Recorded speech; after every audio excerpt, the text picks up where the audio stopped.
You're almost welcome to tonight's 11th virtual cocktail hour with Past Master Noel Osborne in conversation with our Peter Day. When we started these events in the spring of last year, little did we actually realise that 14 months later, what a difficult few months we have had.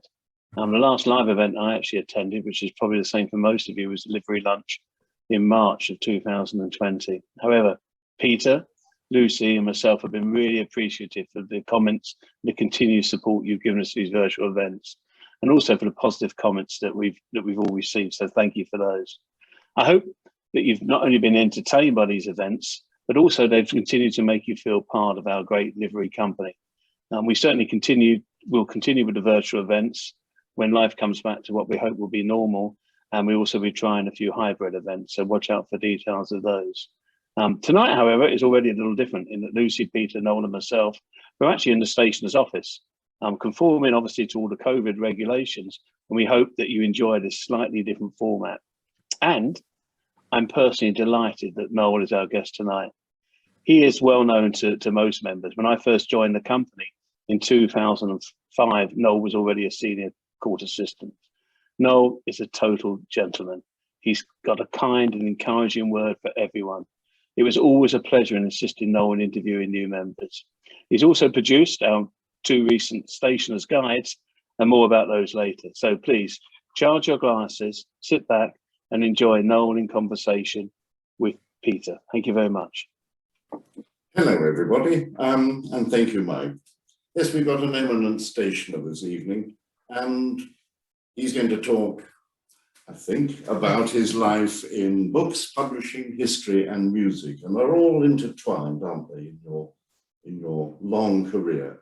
Normally we start off with the stationer's connection and then go on to the other things and come to the book sort of halfway through, but we're going to change it this time because you're such a stationer. We'll come to the stationers in the right part of the narration, so to speak. We'll come there later.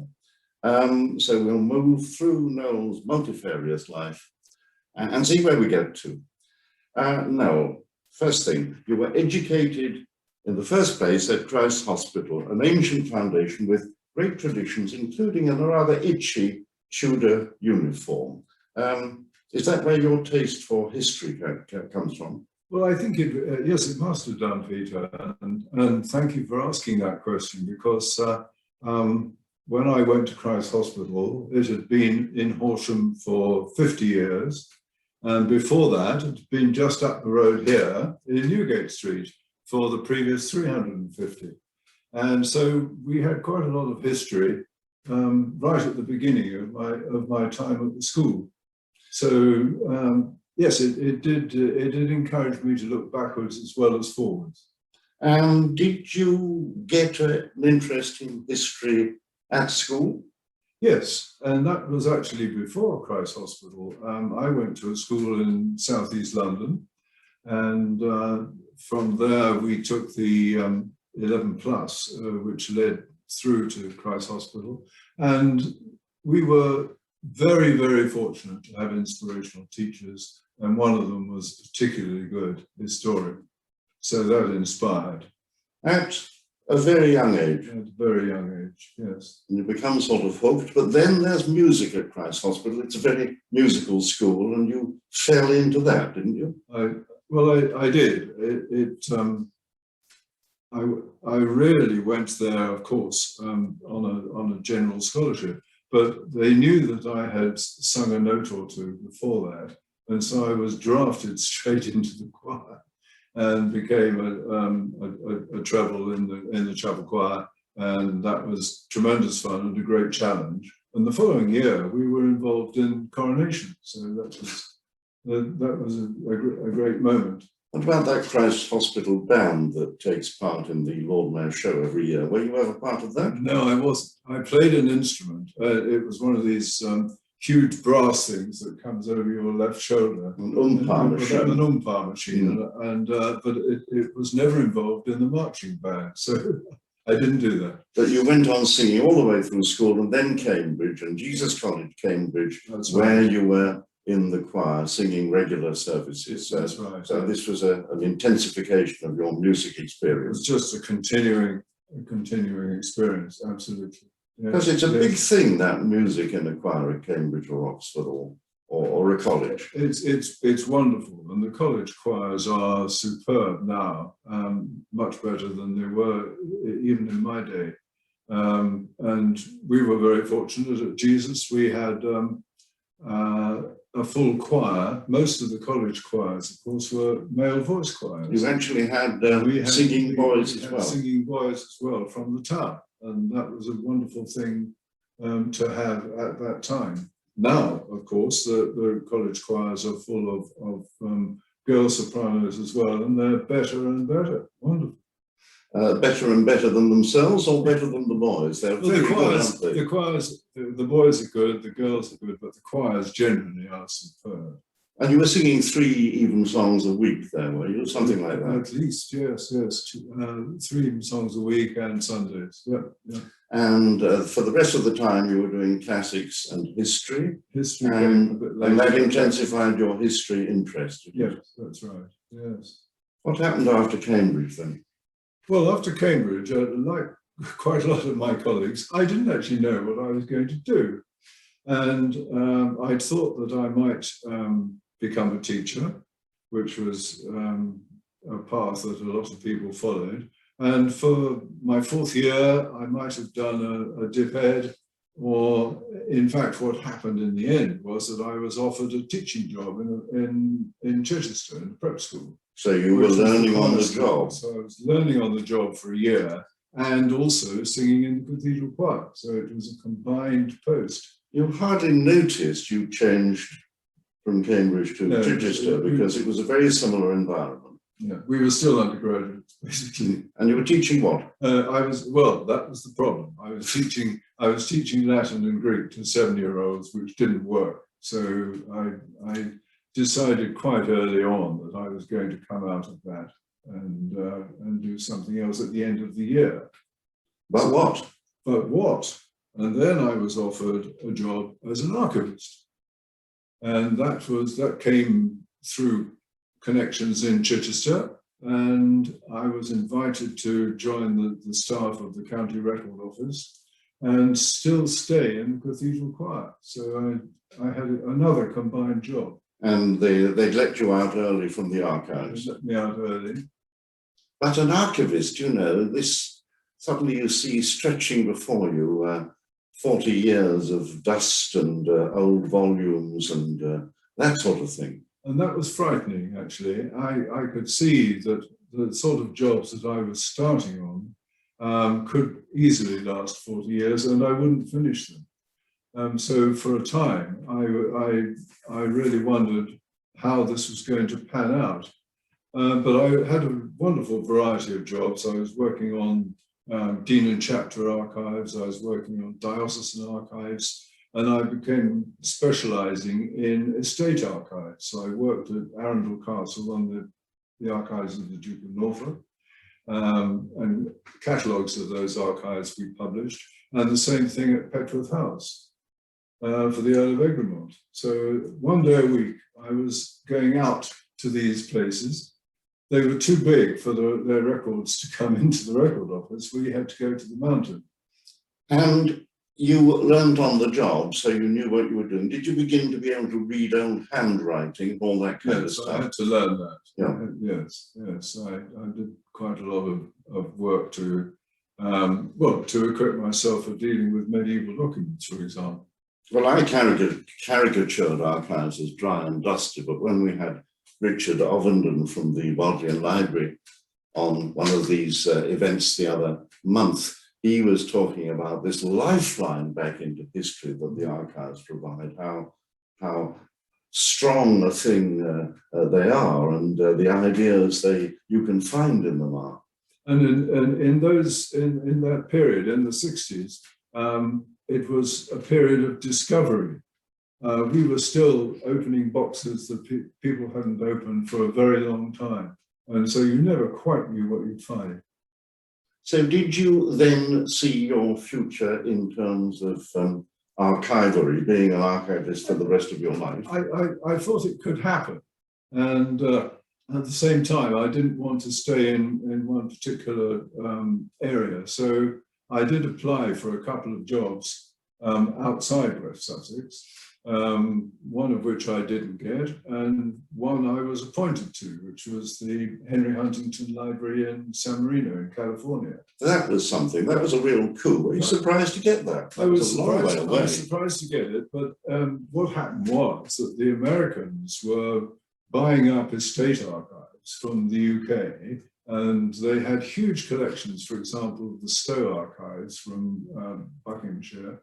And then they got the documents there and they didn't know what to do with them. They hadn't a clue. So they had to appoint an English archivist to go over and catalogue them. Paid in dollars, life in California, my goodness, the future is bright. What not to like?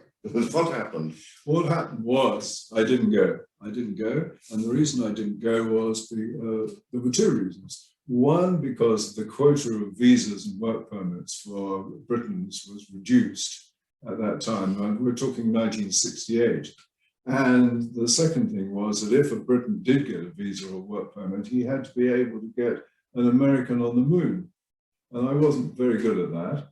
Archivists were not top priority. It's not top priority. So after a lot of waiting and wondering, I eventually cancelled that and said, I'm sorry, I can't come. And they didn't make any huge effort at the other end to help me with the visa. But you'd set your mind on this, so this was a very much an anticlimax. Yes, it was. It was. I'd started packing up all my furniture.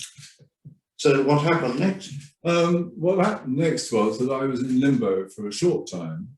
And then again, rather singing limbo, though, you were still singing. I was still singing, so that was fine. Singing what, by the way? What voice? Bass.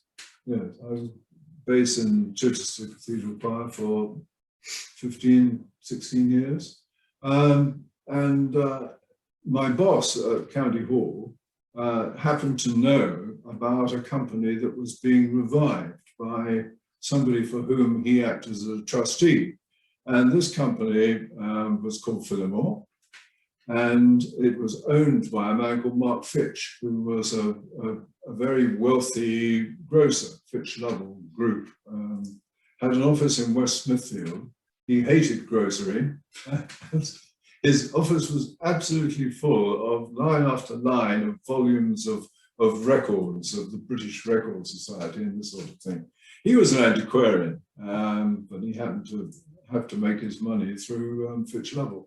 And the point about Phillimore was that here was a company, late 19th century company, absolutely founded on the publication of records. Exactly so. And so I was approached, would I be interested in going into the company? And it was very, very early days. And in fact, we owe a debt to Robert Maxwell. You might not think so, but we do, because my boss in Phillimore, when I first went there, the managing director, was a man called Philip Harris. Philip Harris had been Maxwell's sales director at the beginning of a 5-year contract, and after the first 6 months, he was asked to call a press conference by Maxwell, or told to call a press conference, to give the press some Duff Gen. And he immediately went to his lawyer and his accountant and said, I've just been given an illegal instruction. What should we do about it? And so it didn't get to court, but Maxwell paid him out the rest of his 5-year contract and a little bit of extra on top. There were a lot of people around Robert Maxwell who did not do that decent thing, of course. Yeah. And his career was able to go on and on for decades after that. But, absolutely. Anyway, so you've got a good man. So we got a good man. Philip was able to buy into Phillimore, and we revived it. It had completely gone into the doldrums. I think we inherited about 50 packing cases, largely old files and a bit of stock, and decided that we would open in Chichester. He wanted a sale, and I was already in Chichester, so it was a done deal pretty well. Yes, this is part of your luck. You have a bit of luck all the way through your life, don't you? And this fell into place. Yes, yes. But you still have to get a publishing company off the ground again, don't you? Yes, we were starting pretty much from scratch. The stock we inherited was almost worthless. But what we were registered as booksellers as well as publishers. And so we put together a catalogue of every local history book currently in print. Whether you publish them or not. It was the first local history catalogue of that size, and immediately started mail order book selling. And that kept some turnover coming in just while we were finding authors, deciding whether we were going to reprint some old classics and so on. And gradually built up during the second half of '69, I suppose. So you have this context of a lot of history books which you can sell to people, but you still have to decide what the identity of the company is when you do records and that kind of thing. So that gives you a clue as to how to go forward, does it? Yes, oh, it does, yes. And at that time, there were a lot of people doing genealogical research and parish registers and so on, tracing their ancestors. And that is what our founder, William Phillimore, had done a lot of himself and published transcripts of registers. We decided we'd do at least as much and possibly more local history. So we were concentrating on histories of towns, villages, counties, and so on. And we built up a list in that way. And the thing that helped us most was a project that came to us, should never have come to us. It was far, far, far too big for us, but we ended up with it. And that was Domesday Book. Now, Domesday Book had... I think it's out of copyright. It's out of copyright. Indeed, it is. But Domesday Book as a concept of a modern translation had been on the table with various university presses, and they all turned it down and said, we can't afford it. So how could little old Phillimore afford it? And what we decided to do when we'd had long discussions with the general editor was to divide it up into the counties in which it was compiled. So we did 2 or 3 counties at a time, marketed them, sold them locally as vigorously as we could, and that put some money back into the pot for future translation and research. Now, that blindness of other publishers to that sort of approach to the Domesday Book is interesting, because local history publishing is the kind of thing that most big publishers, main ordinary publishers, would run a mile at, because they see it as tiny and trivial and not selling. But of course that's not true, is it? It's not true. It fitted our list as well. And local history publishing during that period was actually doing very well and going along nicely. We were not alone in that pond. David and Charles were there, who were very well known for transport history. There were branches of local history: transport history, architectural history, military history, all with a local application. And with a constituency of readers who probably don't buy a lot of books, but they buy books about the things they're either living in or are obsessed with. Exactly. And it was a good experience. But Domesday Book got us into every county.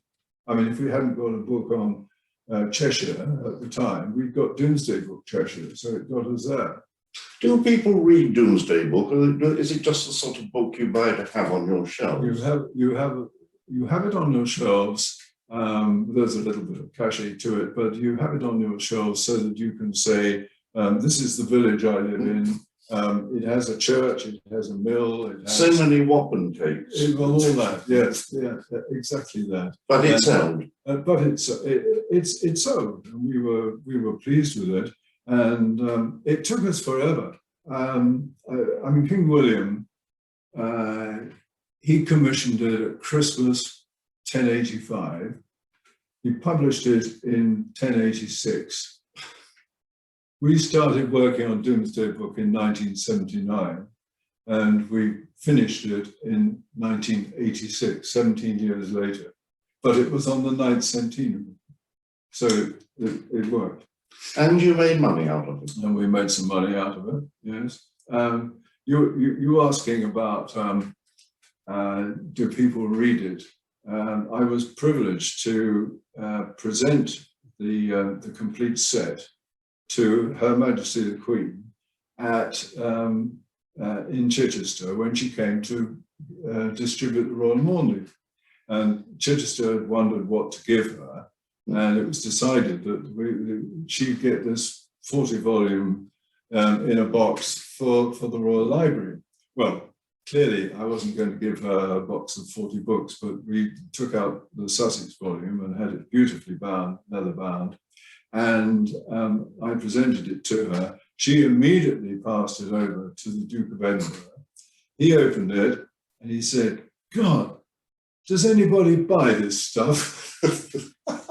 so 17 years after I'm topped out. You were given a royal warrant of not quite disapproval, but certainly eyebrow raising. He clearly wasn't going to be reading it himself. But anyway. Anyway, so this became a sort of backbone thing that you knew you were always working on, but that's not a list, is it? So how do you get the list going? These local histories help a lot, do they? Local histories help a lot.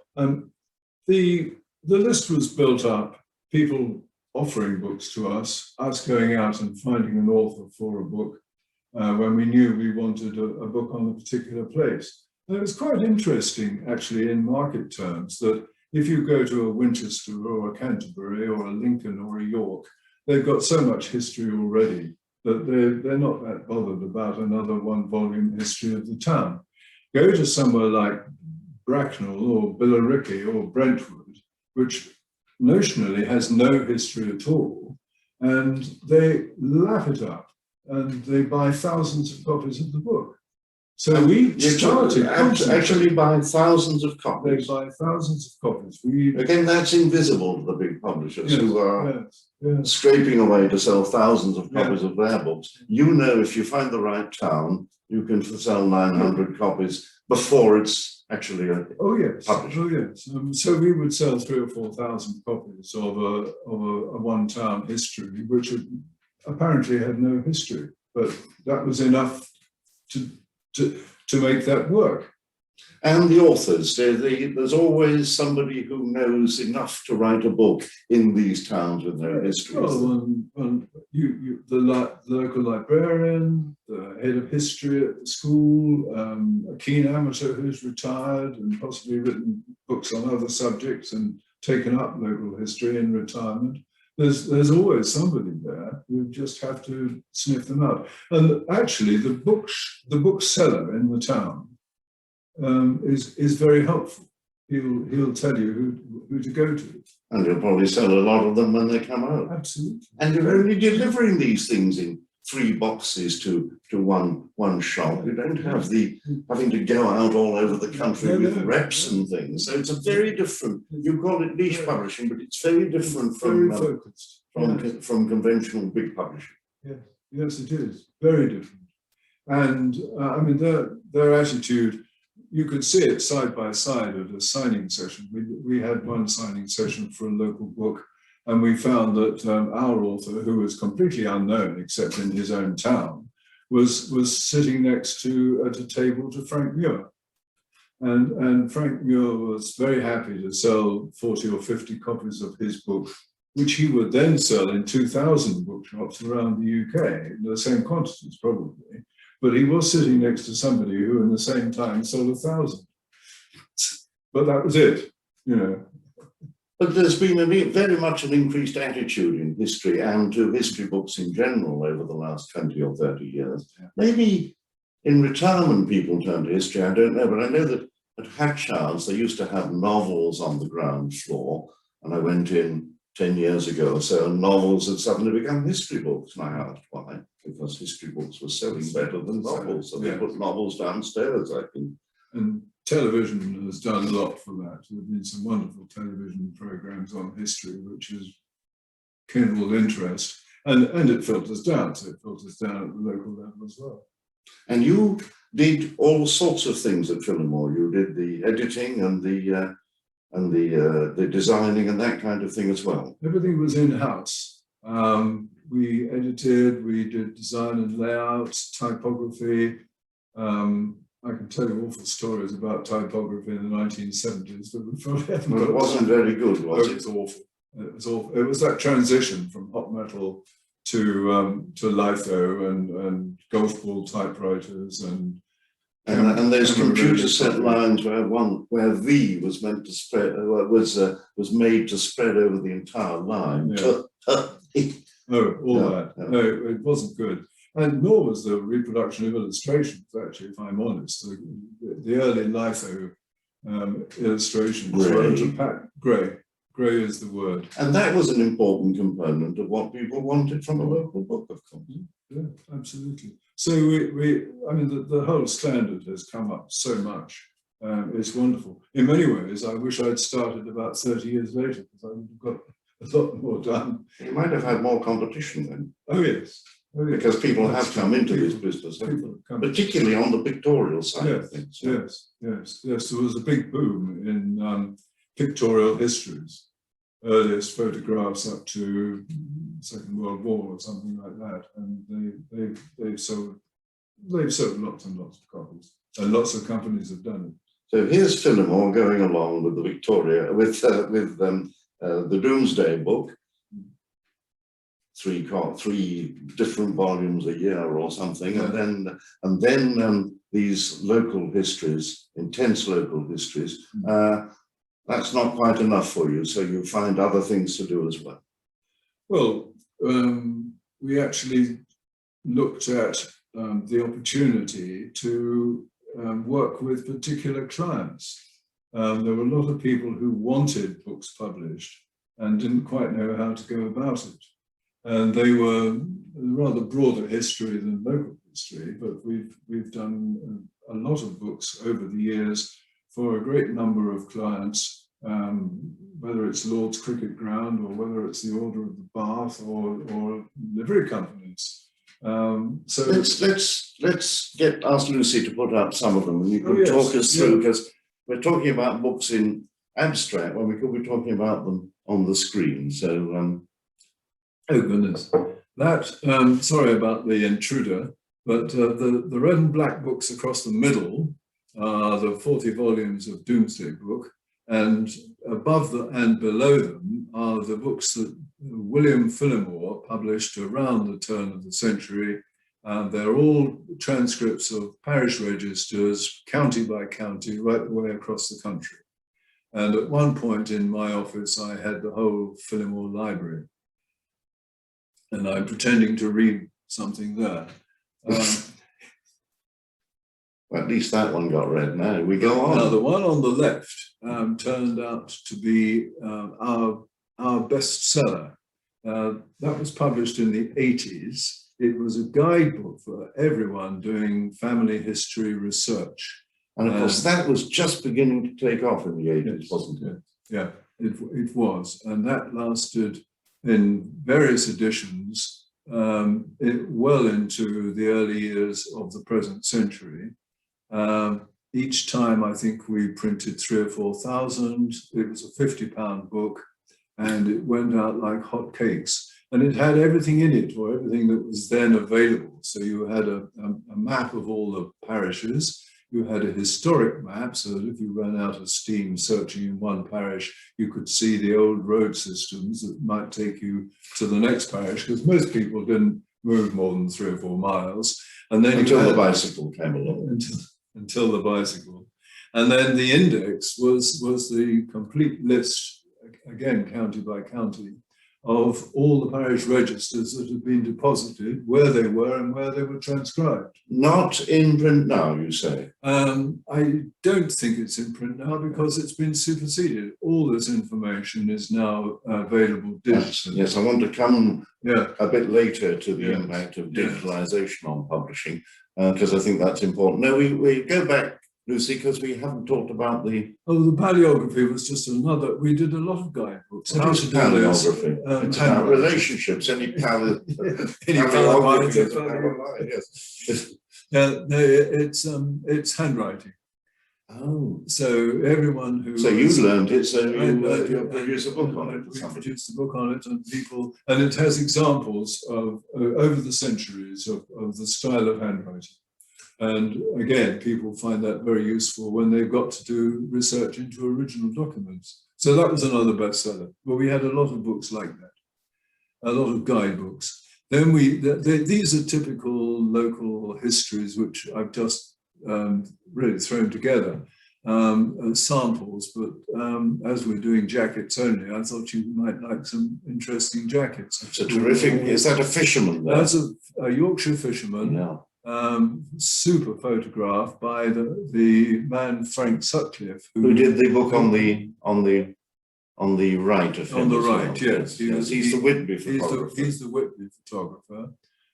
Splendid those pictures are, artistic as well as wonderfully historic. Absolutely, and by this stage, we are able to reproduce that sort of high quality historic photograph certainly as well, and sometimes better than the original. And that's all to do with scanning. Newcastle looks good. That was it, and back to back. These are two, non-traditional sort of. And that's a typical 60s girl in Scotswood Road, which is a famous road in Newcastle. And living back to back was telling the story of how people were doing just that in the centre of Birmingham. That's the example there is Birmingham. Is that a first-person thing or a... No, it's a local tutor who had spent a lot of time, he's a broadcaster as well, actually, Chris Upton, spent a lot of time doing social history research and teaching social history. Next slide, I think. Oh, yes, now. Arundel Castle, John Martin Robinson is a very eminent architectural historian, and also he's a herald. He's FitzAlan Herald Extraordinary, I think, and he's the archivist at Arundel, and we published the history of the castle. South Downs is a landscape history done by Peter Brandon, who's a very, well, the late Peter Brandon, I'm sorry to say, but very outstanding historian. Palaces and Parks of Richmond and Kew, that's the sort of deep research done by somebody in retirement. John Cloak was our ambassador in Bulgaria. And the Iron Bridge was basically the symbol of the beginning of the Industrial Revolution. And there it is in Shropshire. And everything is iron in Iron Bridge, including the lavatory systems in some of the older houses and the gravestones in the graveyard. Of course they are. Yes. Old West Surrey, that's a book that Gertrude Jekyll wrote, and we took it on long after she died, of course, but we reprinted it, and it benefited from modern technology because we were able to enhance all the photographs in the book. Letchworth was a venture that we took into garden cities. Letchworth was the first garden city done by an architectural historian, Mervyn Miller. And Billericay is along the lines of what I was talking about earlier. Where didn't know there was a history here. It hasn't got any history. And you'll sell several thousand because people didn't know there was a history, so they're surprised when they find it on the shelves. Exactly that. Lost Rivers in London is a cracking subject. There have been a lot of books about the Lost Rivers. Yes, I think that's one of the best, and I can say that because we didn't publish that. We distributed it for a man called John Richardson, who runs historical publications, and that was another way of enhancing our turnover by acting as distributor for smaller publishers. And of course, the journalism started round Fleet Street because the Fleet was so smelly from the carcasses or the remnants of butchery from the market dropped into it, but the lowest priced lodgings in London were along the Fleet, and that's where the hacks who wrote the magazines and the books lived. So Fleet Street owes its existence to the dirty ditch that is still underground, isn't it? It is, yes, yes. And in fact, there's a lovely story of one of the warehouses along there being flooded by the Fleet. And it was a Maxwell story. Maxwell went down there to see what had happened. And they were trying to rescue encyclopedias from the year before last. And he told them to throw them back in. Legal London speaks for itself. Mark Herber, a lawyer.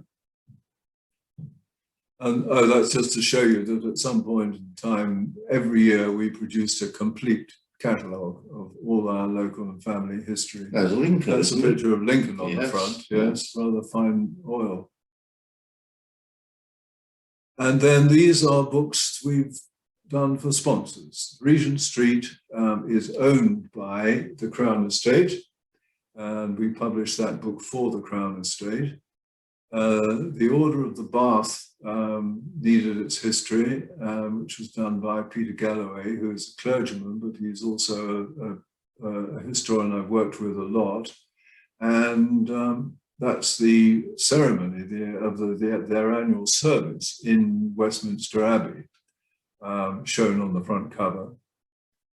When you do books like these for the people who the history is about, are there compromises? Can't be too revealing in the histories. Are there difficulties with the, is there censorship involved? Well, they usually provide the author. So that's already been dealt with before it gets to me. That's my hope. Andrew Strauss, I worked with on the Lord's book, which was terrific fun. And we had the run of the Getty Archive and the Lord's Library, and just went through hundreds, if not thousands, of historic photographs. And he made a selection. We also found several that were wrongly catalogued, and they weren't Lords at all, they were the Oval. Oh. But you made sure those did not get into the book. Yes. Exactly. And does a book like that sell well? In theory it ought to, does it in practice? In theory it ought to, and that did sell well eventually. But it's quite interesting. We did a history of the Royal Horticultural Society, and they have a vast membership, and their history was very well done by their librarian, and really a very, very low percentage of people took it up. They want plants, they want catalogues, they don't want to know about the history of the society and when this plant came in from South Africa or whatever.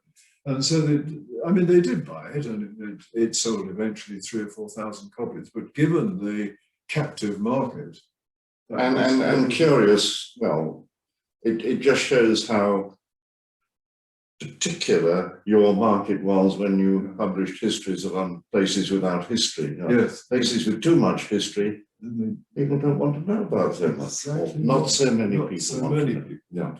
That's right. Well, these are very obvious to our audience tonight. Two on the Stations Company.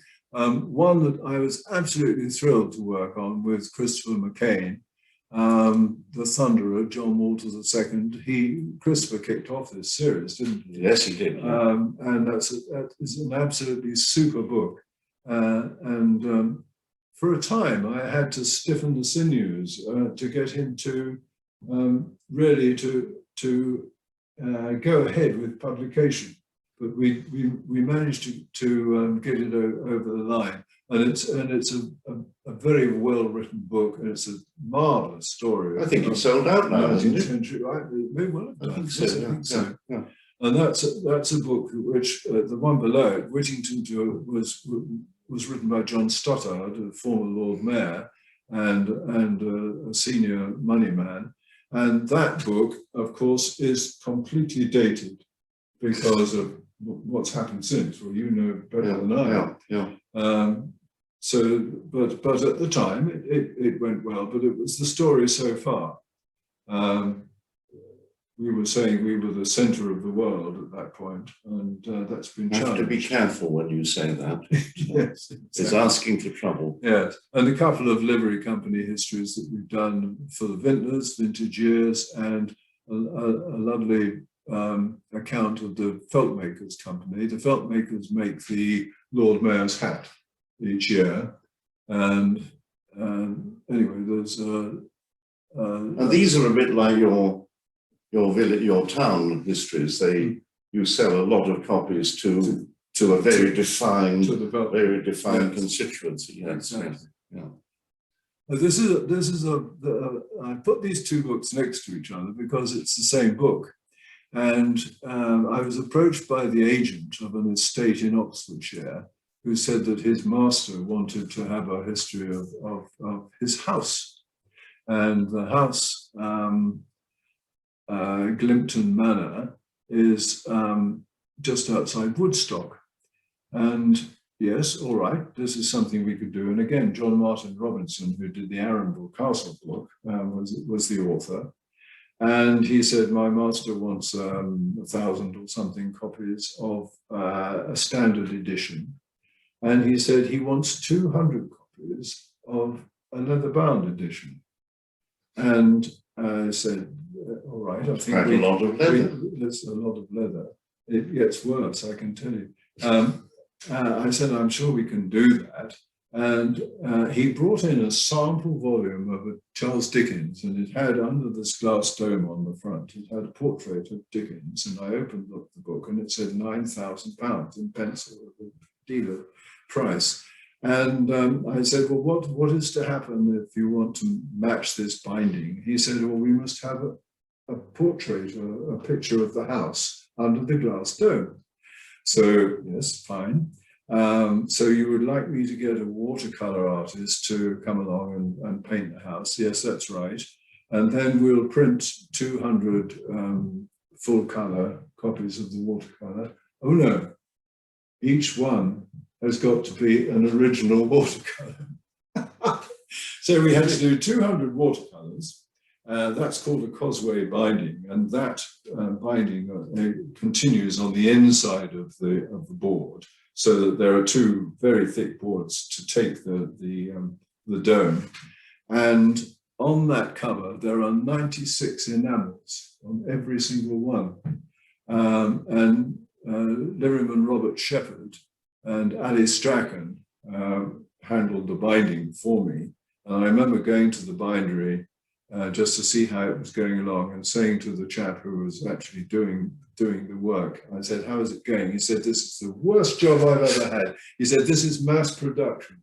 And he was putting 96. That's what William Morris's printer said to him too, isn't it? So, and what did that sell for, that? Oh, well. Or was this presentation only? This was presentation only.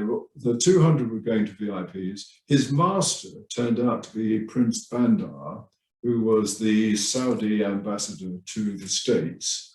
And Prince Bandar, the first copy was going to the American president, second copy was going to Maggie Thatcher, and so on and so forth. And they were all spoken for, and it was a VIP list. Nice work if you could get it. But you don't have many of those, do you? Even what? Just right. the one.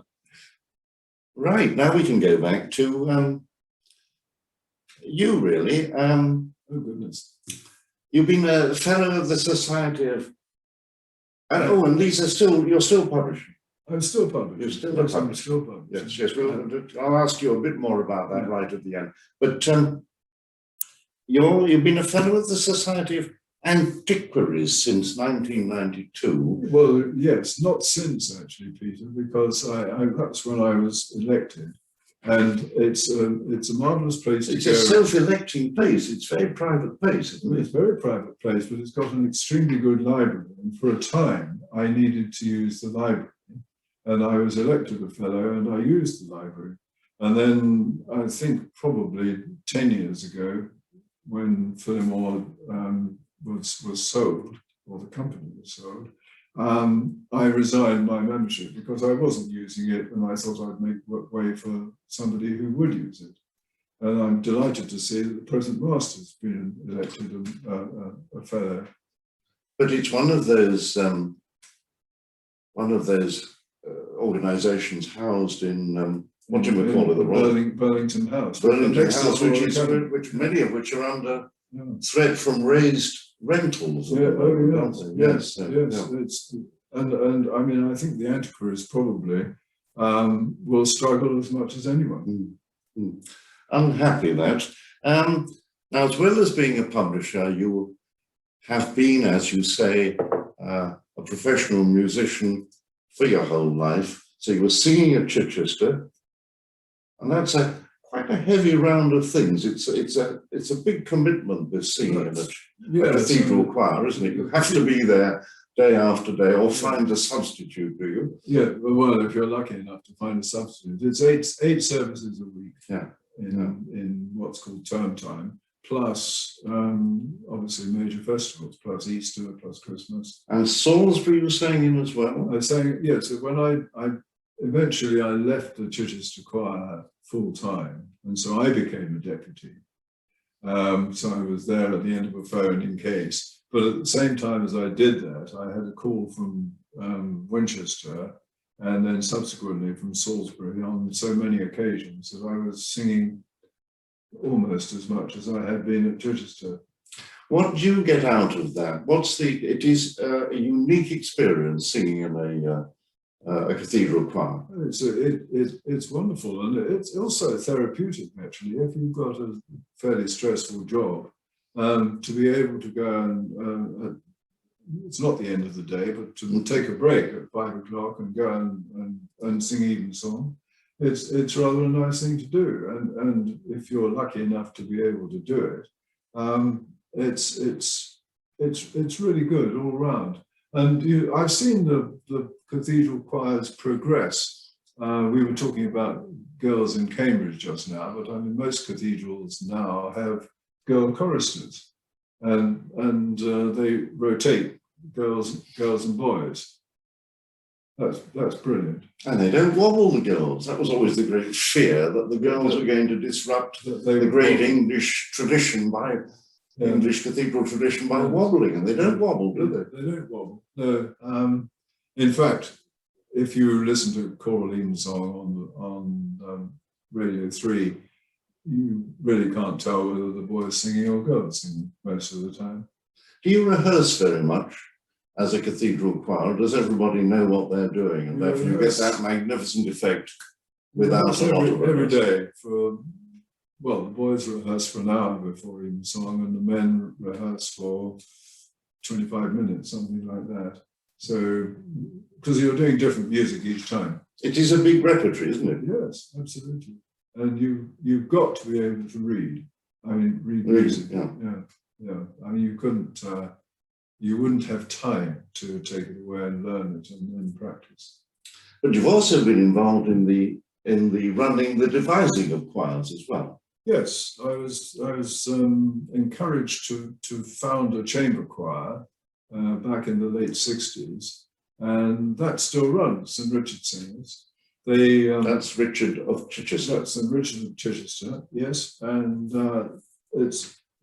it still goes. I did my last concert with them in 2004, and of course they've been silent for over a year now, but we're hoping they'll come back again.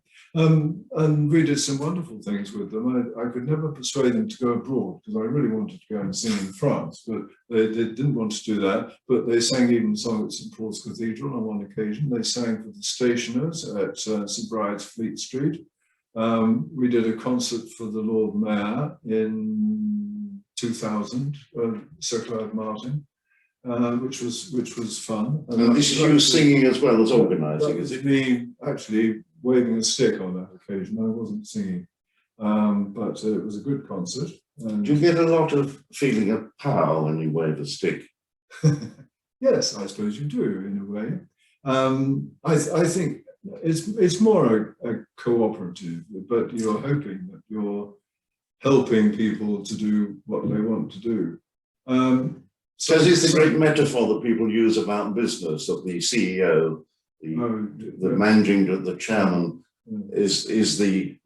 CEO is the conductor who tells everybody what to do. I think that's not a very good metaphor, because a business should be run with people much more like a choir, where there isn't a stick, but people hands. And no, that's right. And you discuss with the sopranos or the altos or the cellist or the double bass or whatever, why it's going like this and why we're doing that and why do you think we should do it and what do you think?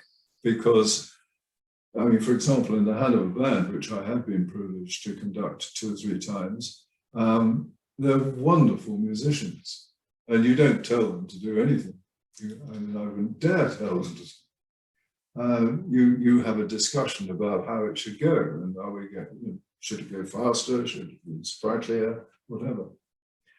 It's a great realization of what they want to do, and you kind of keep them together modestly. I think the feeling that you get is at the end of it that you've tried to do a good performance of what the composer wanted.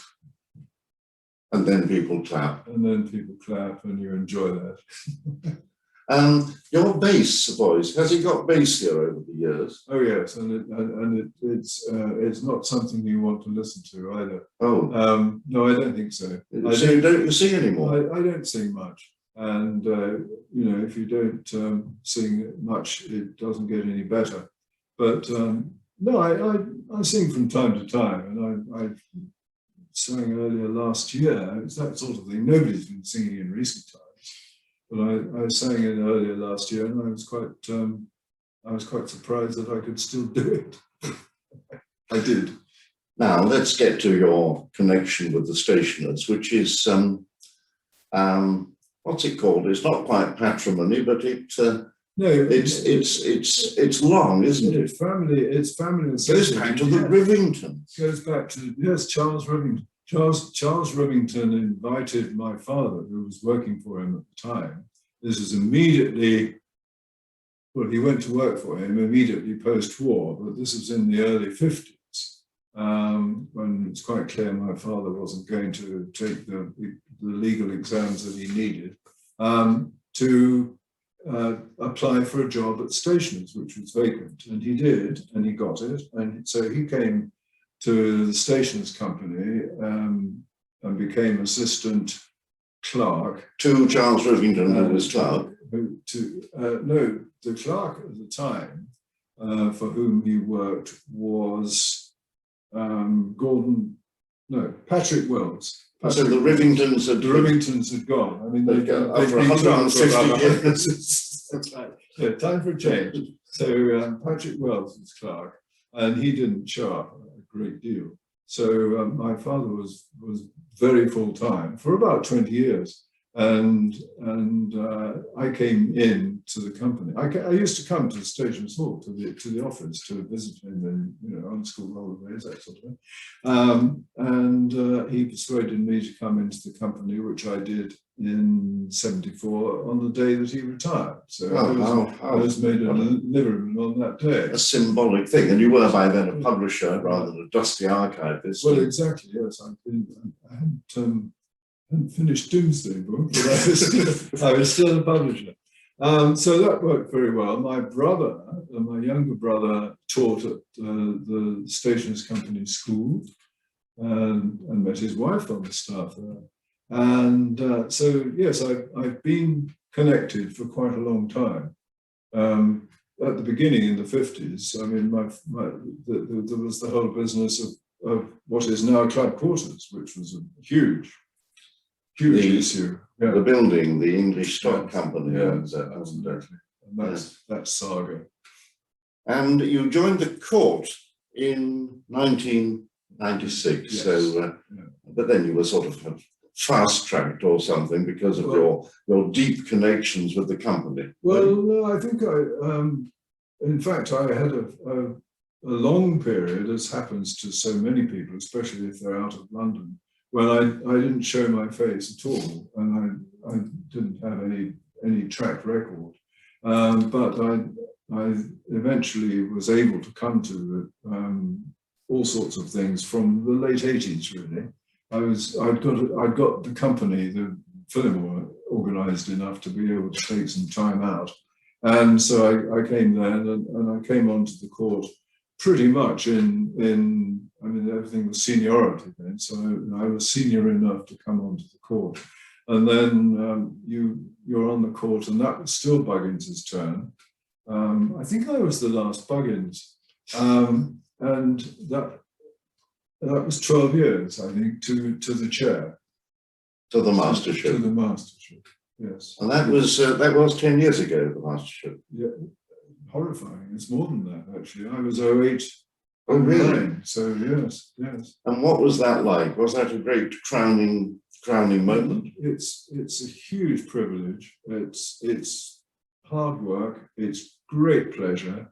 An enormous intake of food and drink. An enormous intake of food and drink, which somehow you cope with. I can't imagine how. And I think it's true. Every master during his or her year is bold and googly. And the googly that arrived in October 2008 was called the financial crisis. But fortunately, there were 5 or 6 accountants on the court, and including the treasurer, of course. And so I was very, very fortunate to have excellent advice, because I couldn't negotiate my way or navigate my way through that minefield. But that was my worst time. And it was just as the year was building up. It started in July, and it was quite quiet.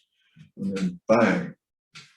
And it was a shattering experience, which is, I think the repercussions are still being felt, actually. Yes, indeed they are. Yes.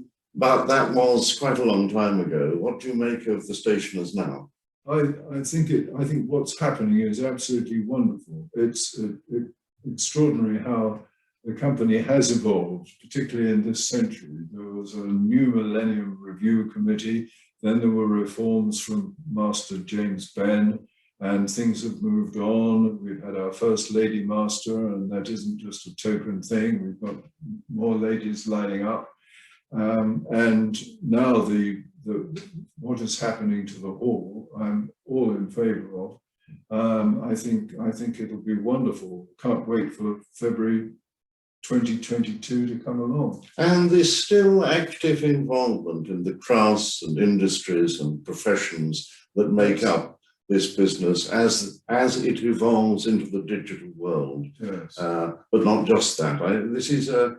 This is a very interesting place to be. It's very special, and this broad church is so good. Everybody can relate to everyone else. I was reading this afternoon the Master's Diary, which is something we used to compile of everything we went to. Oh, you've been doing a bit of research this afternoon. Yes, this afternoon. And Past Master Frank Chappell went to a dinner at a company. I won't say which one it was, and he said. The food was excellent, the wine was excellent, the company was dull. All accountants, not a single person doing the craft that the company was named after. Yeah. Well, talking of digitization, big changes in the publishing world as well, Yes. both from the selling of books, the Amazon effect, and from the rise of e-books. And is publishing our books going to survive? Well, I'm thrilled to see that books are surviving. Books have seen off, microfiche readers. They've seen off the Kindle. Books are better than ever, in my view. I think as a business, you should be able to make it work, and I can't see why not. And the answer lies, I think, in quality. And what has happened in the last few years, since I think the last serious threat was the Kindle, is that production standards have gone up and up again, and books are bigger and better. And the only thing I quibble with is, because I'm a nitpicker, being an editor, is sometimes the quality of the written word, which I think sometimes shows that it hasn't been properly edited. But I think the production is brilliant. Have you got books you still really want to publish? I'm still, as you know, working, and I'm still working I'm doing a livery company history at the moment. I'm doing a book, a biographical dictionary of all the honorary freemen of the City of London. And I'm doing the third volume, which would make you laugh, of the Arundel Castle deeds, which I started cataloguing in the 1960s. This is a wonderfully intertwined circular story. But I think if there's one thing that I would like to have been involved in, if I'd been in the right place at the right time, and I clearly wasn't, I think one of the great publishing things in my field at the moment is the new edition of the Pevsner Buildings of England. It's superb, absolutely superb. But that's published by a foreign publisher, an American publisher. Now, it occurs to me that we normally sell a particular book on these events as part and parcel of the thing. But what we might, as this is a slightly different event, say to people watching, if you've got a book in you, here's the man who might want to publish it. Yes, get in touch. Yes. So that's our special offer for tonight. Yes. Now, You'll thank get, you. I was to say, you'll get fast track treatment. No, thank you so much for this wonderfully intertwined life. Back to Mike. Thank you, Peter. Thanks, guys. Thank you, gentlemen. I mean, that was absolutely fascinating. I think the joy of these evenings is, even though, you know, I know most of our guests quite well, when we're in conversation with Peter, you learn so much more, and tonight was no exception. Noel, you've certainly led a very interesting life, and the fact that you joined the stationers company, became a liveryman 30 years before me, it's amazing.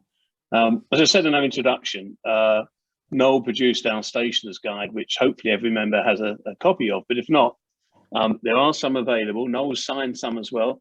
They're £5 and they're on the company website. So to get that, and also, of course, we do have just 6 copies left of Christopher's book. So if you haven't got a copy of Christopher's book that Noel spoke about, please get in touch with us. They're £25 again. They're on the company website. So thanks very much. An update on some other issues. I must apologise first of all for those of you that are waiting your copy of Nina's book, Glossy. 2 bits of good news. The book proved so popular that it went out of stock, and it's now been reprinted, and Nina came in this afternoon and signed another 15 copies, and they'll be dispatched tomorrow. And the other bit of good news from that is we've raised over £350 for the sale of those books. Next month, on June the 17th, we have the return of Jonathan Drury, and he's to talk about his newly published book, Around the World in 80 Plants. John proved a very popular guest before. We sold 60 copies of his previous book, and thanks to Jonathan's generosity, that raised over £1,200 for the stationers. On the 21st of July, we go outside the company, and our guest will be Lord Peter Hain. And in September, we have David Mirror to talk about his book about John Betjeman, especially about architecture. So that's 2 events that you can book again online. Our virtual evenings include a cheese tasting event on May the 20th, and I think we've just got a few places left in that. And also there's an exciting opportunity, a complimentary VIP ticket to the US Book Show from May the 25th and May the 27th. And again, you can get those details on that on our website. And if you don't know that, it's www.stationers.org. So please have a look at the website. And most excitingly, subject to COVID regulations and the roadmap continuing, on June the 21st, we have our first event where we can get back together, not in our hall, but just for the annual lecture. So again, So please again, check our website. So now, thanks to the government reduction in and the movement on the guidelines, we're actually off to the pub now. So I'm going to take Noel, Peter and Lucy down to a pub, and we're going to have a couple of pints of London Pride. So thank you for joining us tonight. It's a shame you can't all join us in the pub, but there's going to be an opportunity for us to get together face to face in the near future. So until we see each other again, please look after yourselves and take care of each other. And thank you once again for Noel and Peter, and for you guys for joining us tonight. Good night to you.